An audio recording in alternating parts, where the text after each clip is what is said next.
Hello, it's great to see everyone. My name is Michael Williams, founder of the Pro90d speech system. I'm here today with Dr. Ismail Borat.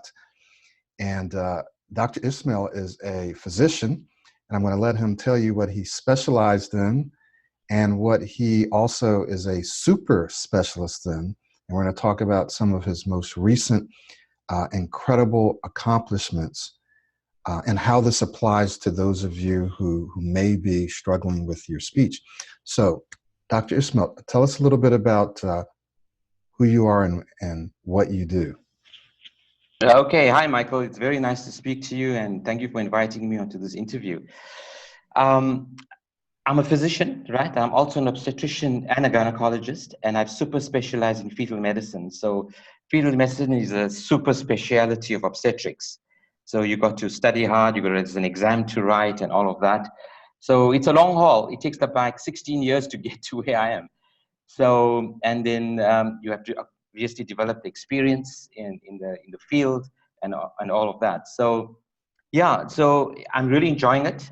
We've had a lot of success recently, as you know, and that's why we're actually doing this interview. We've had a successful fetal operation that got into the media, and I was asked to call and give a lot of interviews. I'm actually going on an international radio show on Sunday, and I just wanted to thank you actually. And the reason I actually tagged you on that article was because I wanted to thank you, because 6 months ago I would have been a bit scared and a bit terrified to go out there and say whatever I wanted to say. But since I've done the Pro90d system and I've done the coaching, it has given me freedom of speech, if you know what I mean. It's opened, it's opened my communication channels. I'm not scared to say what I want to say anymore. I'm kind of fluent, I'm eloquent, and that's what people expect of you. So if you do something great and you've done an operation or a procedure that's good, people just come and expect you to just converse and be fluent and be articulate. And it's not always like that. Not everybody is like that. But I think the beauty of the system that you are showing us in Pro90d and the coaching is not only does it give you fluency, it also lets you articulate much better. It makes you eloquent. It makes you form words much easier. You're not switching words around. And I find that it's much easier to speak and to converse. So really thanks to you. Thanks to your system, and it helps many people. It certainly helped me. Sure. Thank you. So let's talk a little bit. Let's rewind a little bit. You mentioned this already, but let's rewind and just briefly tell us about how your speech was and how you felt pre-Pro90d. Who was Dr. Ismail pre-Pro90d? Well, you had me pre-Pro90d. It was still me. I was doing all the procedures and operations, but the problem is I wasn't eloquent, and I used to be terrified of going out there in public and speaking, and I used to always being asked to do that. So I would have had to prepare many days beforehand if I had to go somewhere. And if it was an impromptu speech, it was not going to be easy.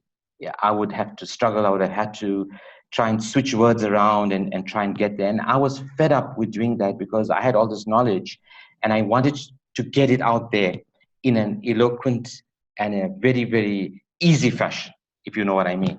I didn't want to struggle. So when I started Pro90d, as I told you, if you know a history about me a little bit, initially in the first few weeks, I had a fantastic boost. I was speaking very clearly. And I think that was the placebo effect. And then after a few weeks later, it sort of dropped a little bit. But I used the placebo effect as momentum in order to propel my speech to higher levels. And that's exactly what I did. And I found every opportunity. I immersed myself in your program because I was speaking a lot with my patients at meetings, at conferences. I just immersed myself, and you started using all the techniques. And I began to find that once you use techniques, whether it's inflections and whether it's extending, or use introductory words, you become fluent because there's a different pathway. You are saying things in a different way, and you're not saying things in your normal sort of just fluent self. You are saying it another way, but just changing a little bit, just by inflecting a little bit or by extending here and there.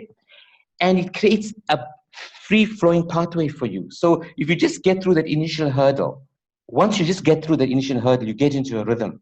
And once you're in a rhythm, you become sort of automatic and you can say whatever you want to say. And those are the pointers that you showed me. And I began to use in my speech. And I began to say, oh, whoa, I'm being fluent now. I just need to get through that initial hurdle. The problem is, if you don't get through that initial hurdle, Exactly. it just starts bringing you down. You know, your Exactly. confidence starts to drop. And then you're wondering when's your next block and things like that. But if you get through that initial part, using introductory words, inflecting, pausing, relaxing, extending, you start getting confidence. And I found this is absolutely true. To be fluent, you have to be confident. And the only way you can get confident is at your initial starts of your presentation. You need to be clear, and it just builds up. And Exactly.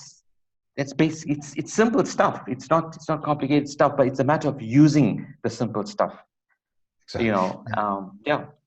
One of the things that you and I haven't talked a lot about, but I know that you did this a lot, and that was modeling. Modeling. I Sure. know that you did that a lot. Yes. So, Yes. so just say a little bit about how modeling takes all the techniques and allows you to Absolutely. implement them without even thinking about that. Just Yeah. say a little bit about that, and then we're going to talk about your most recent success. Sure. Now, the thing is, if you want fluent speech and you want to be automatic, it cannot be technique driven.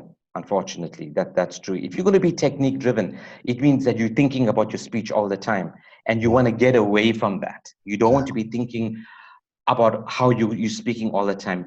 So it's fine. I mean, that's how you start off. You start off with inflections and extensions and the techniques, but you want to reach a point where you are not technique driven, where you're not thinking about your speech. It's like you always say, when you want to walk, you don't think about how you walk. You just wake up and you walk and you go to wherever you want to. So for you to get away from the technique driven type of speaking, you got to model. And when you model, you are not thinking about techniques, you're not talking about your speech. Because why? You're thinking about your model. You're thinking about Michael Williams, and you've been my model, Michael, so I've been using you. And when you think about your model and how your model speaks and how he's relaxed and how he uses his hands and how he uses his face, you get away from the technique part of it, and you go away from your disfluent self, and you start concentrating on how your model is speaking. And then you find that all the techniques just coalesce. That's a lovely word to use. It is It just beautiful. coalesces. Yeah, it's a beautiful word. It coalesces, and you find that you're just in a rhythm and you're speaking beautifully. And if you can do that consistently, that's the word. That's another very good word, is consistency. The problem is, if you're not consistent, you're going to go up and down. So if you are able to model and speak consistently, clearly, you accumulate those kind of successes in your brain, and then it sinks into your cerebellum and your basal ganglia. So it becomes automatic when you are speaking. It takes a Exactly. bit of time to get there. It's not an easy route. It takes months, maybe 6, 7 months.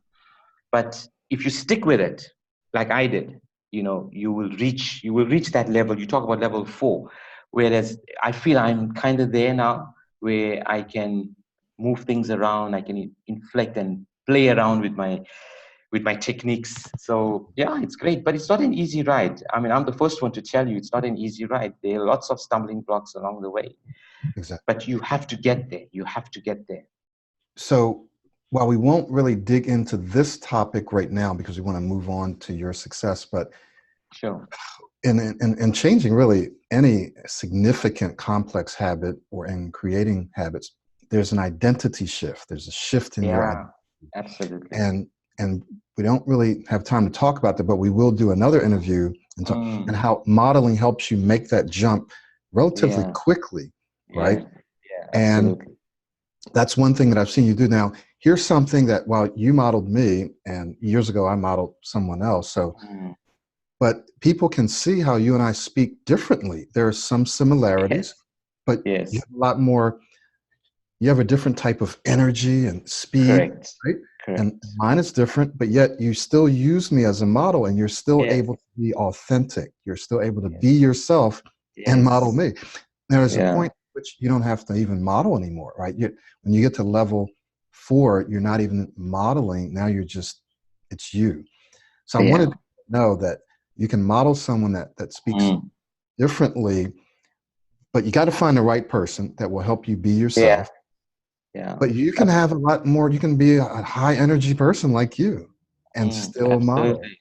right? No, So, absolutely. Absolutely. Modeling, the thing about modeling, what I like about it is that it takes your mind away from your disfluent self.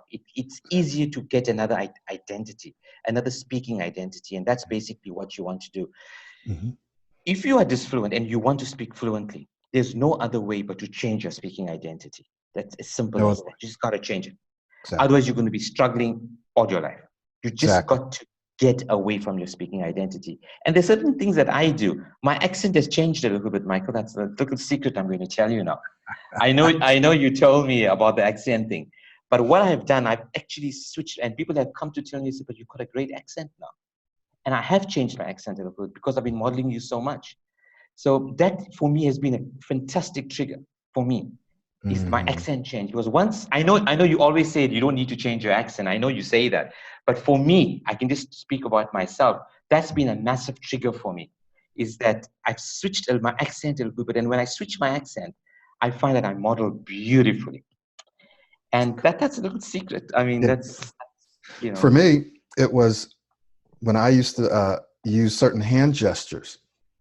Posture. I like my model's posture. I like his hand gestures. I also like when he said, "Does that make sense?" Which I still yeah, say. yes, exactly. We just do So, say, yeah. so when I say that, boom, it triggers modeling along with the hand gesture. So I Yeah, know what you mean. When you just do that one thing one thing. and you switch it, boom, it literally like transforms your identity in Transform. the moment. And then, like Yes, you said, the more consistently you do that, yes, it yes. becomes your new identity, it becomes who you Sure. are. So Absolutely. wonderful. Now, tell us about your most recent success, and we're gonna put a link to that article somewhere in or around this video because I really would love for people to see this. So tell us about the Yeah, procedure that yeah, you used. okay. So I'll be very, very brief. I don't want to spend a lot of time on it. But I was examining a fetus when the mother was about 6 months pregnant, about 25 weeks, Mhm. and the fetus was in heart failure in effect. So when a fetus goes into heart failure, you get fluid accumulating around its various organs like the heart, the lungs, the abdomen, and places like that. So what happens is that when I examined the baby and I realized that this fetus was in heart failure, we call that hydrops fetalis. The most important thing to do is to find the cause of the hydrops. Unfortunately, there are very, very few treatable causes of hydrops fetalis. Very, very few treatable causes. And one of the causes is fetal anemia that we look for. So we have advanced sonographic techniques that I can use to determine whether the fetus is anemic or not. And I looked for that. And I found this baby was grossly anemic. And she was very early in a gestation, only 25 weeks. So I said, look, this fetus needs blood. So when I counseled the mom and dad regarding that, they were astounded. They said, how are you going to transfuse a fetus? So the fetus is inside the uterus. I mean, how are you going to do that? I said, I'm going to do this. I'm going to transfuse this baby, because if we don't do that in the next 3 days or 4 days, this baby is going to die on you. So anyway, they said, you just do what you need to do and just transfuse the fetus. So I managed to get blood. Well, you can imagine the conversation I had with the blood bank when I told them I want to transfuse the fetus. They just couldn't visualize that. But anyway, I secured the blood. And what we do, it's called an IUT procedure. It's called an intrauterine transfusion. So basically what you need to do, you've got to access the umbilical cord of the fetus through a Mhm. needle, through ultrasound, because the fetus is unseen. And once you access that, once the needle is put into the umbilical cord, then the blood goes in very, very slowly, 3 to 5 mils per minute, and slowly goes in. The problem with the procedure is that you are actually transfusing the fetus in the cord. And sure. So the big problem with intrauterine transfusion is that you have to access the cord, and the cord is the lifeline of the fetus. Remember, the oxygen and nutrients and all of that are actually passing through the cord into the fetus. So you have to access the conduit, the lifeline conduit into the fetus. So there are lots of complications, and the procedure can be fraught with complications. You can get slowing of the heart. You can get leakage of blood from the insertion site, which is going to be fatal, or you can get a clot formation or a hematoma, and all of those things. So you have to be very, very careful when you do this procedure. It has to be done properly and beautifully. And fortunately, it went fantastically well. We managed to transfuse this fetus without any problem. We didn't have any complications. The one thing that you needed to do is that as you put the needle into the cord, you've got to extract 1 or 2 mils of fetal blood to find out what the hemoglobin is. Now, the hemoglobin is the molecule that carries oxygen in the blood into all the cells. So because the blood of the fetus is weak, its oxygen levels are low, its hemoglobin levels are low, the oxygen carrying capacity of the blood is very, very low. So the fetal heart has to pump harder to get that blood into the cells. So eventually it's going to pump and eventually fail because it can't get that blood into the cells. So by giving the blood, what you are doing is you're improving the hemoglobin in the fetal blood. And by improving the hemoglobin, you are improving the oxygen carrying capacity of that blood.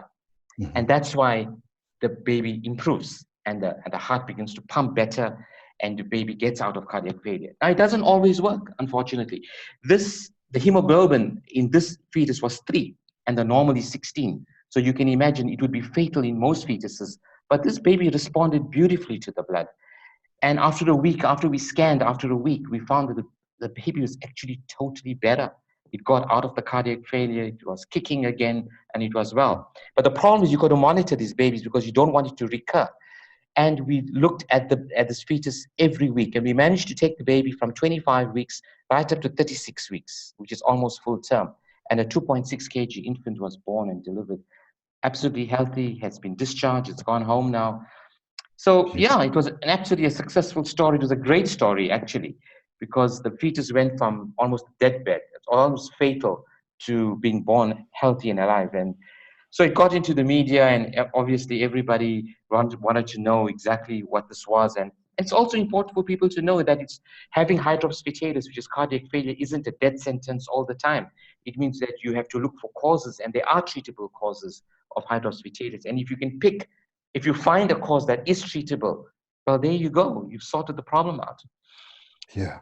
So it's a great story. It's a wonderful story, and it's gone international now, and everybody's reading about it, and it's giving hope to a lot of parents where their fetuses or their babies that are going to be born or would be problematic. And it takes a lot of effort to look for all of these things, but once you find the cause and you treat it, there's hope. Yeah. And that's giving hope to a lot of parents out there.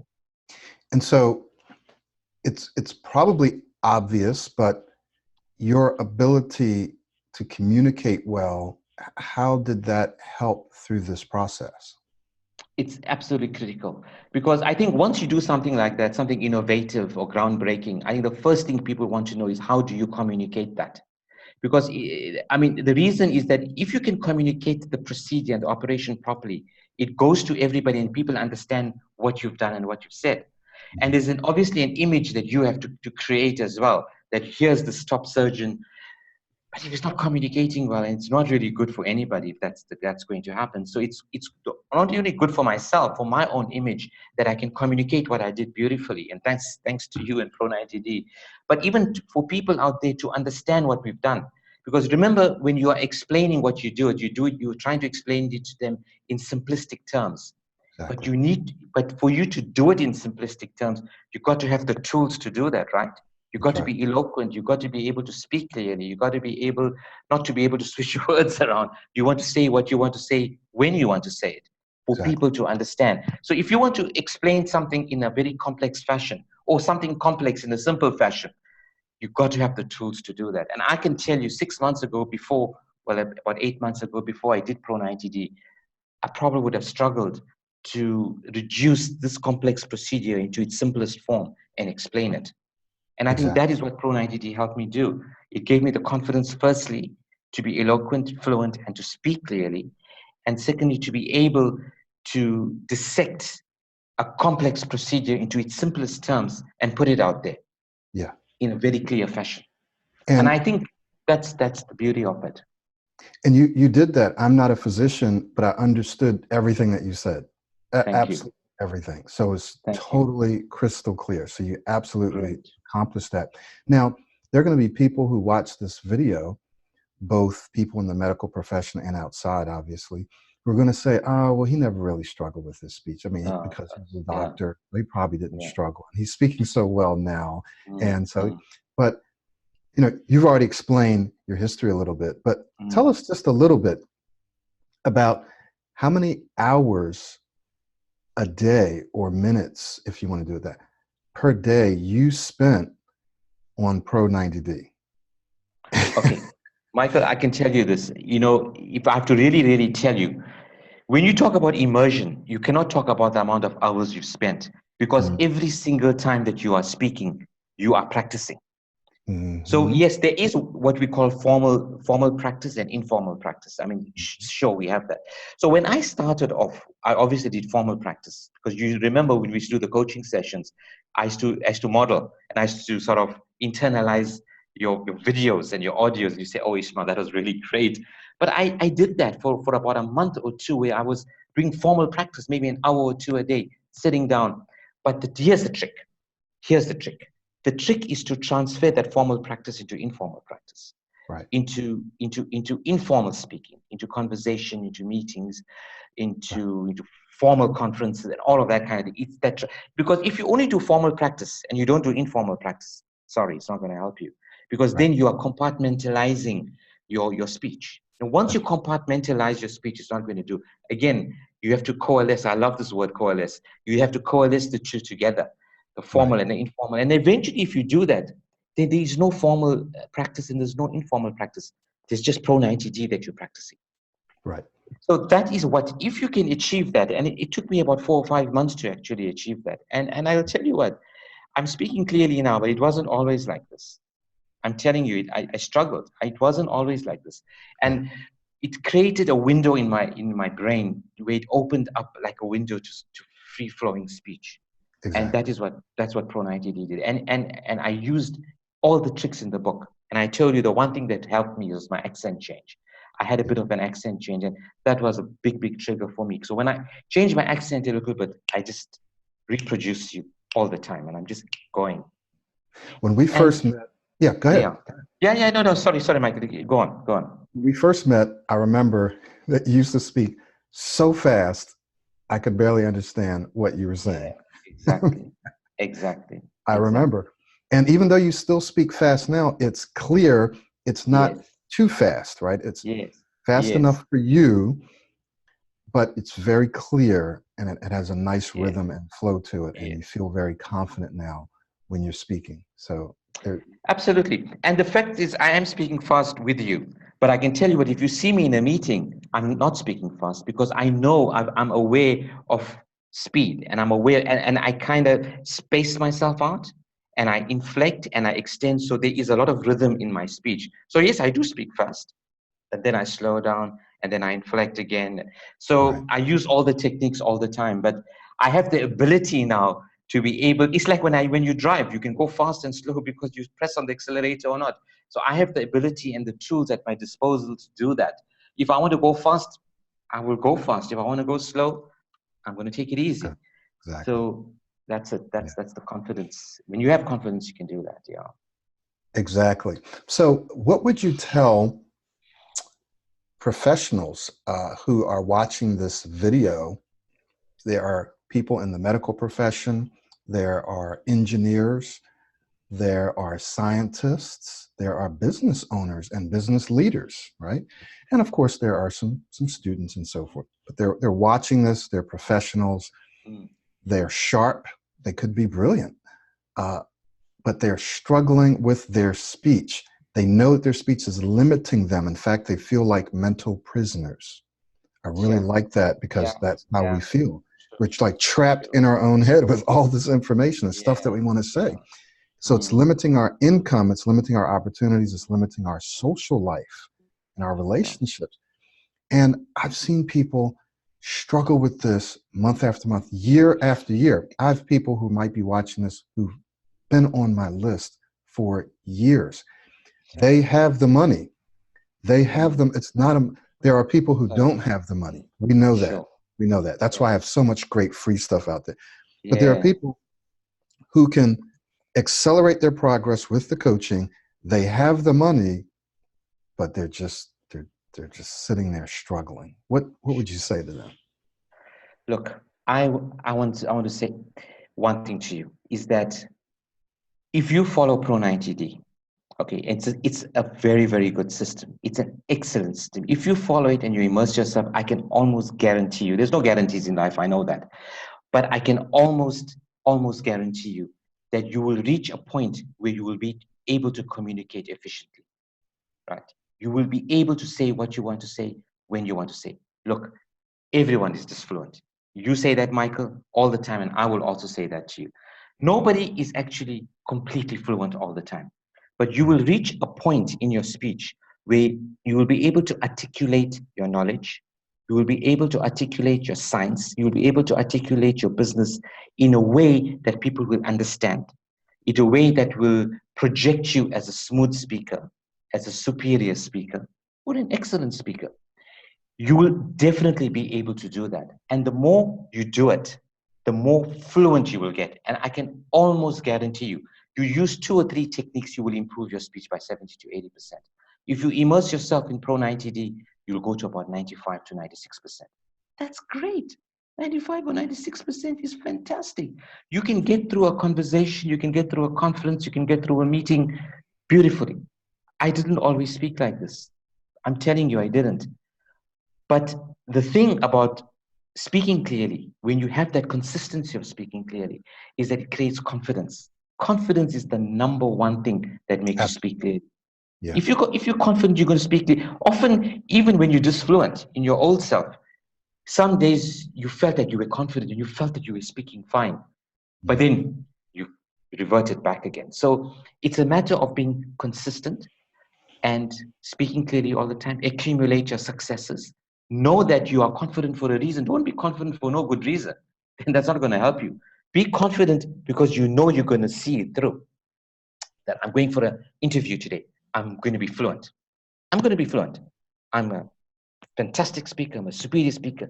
I'm going to say whatever I want to say. It's confidence. You walk in there, your shoulders nice and broad, your chest is out. You give the air of confidence. Let the guy say whatever he wants to speak to you about. Just go there, being confident and say what you want to say. But you must do that with techniques at your disposal, that you've immersed yourself in the program. Otherwise, you're going to fall short. And then your confidence is going to drop again.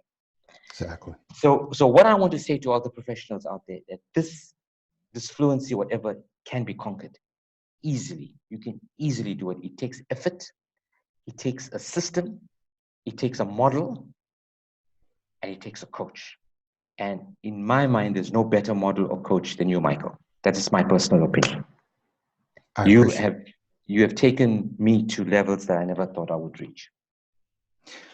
Thank you so much, Dr. Ismail, for sharing your success with us. We're gonna have you come back, and we're gonna dig into some of these other topics that people might be interested in, and we want people to ask us questions, to ask you questions if they have questions about your journey and so forth.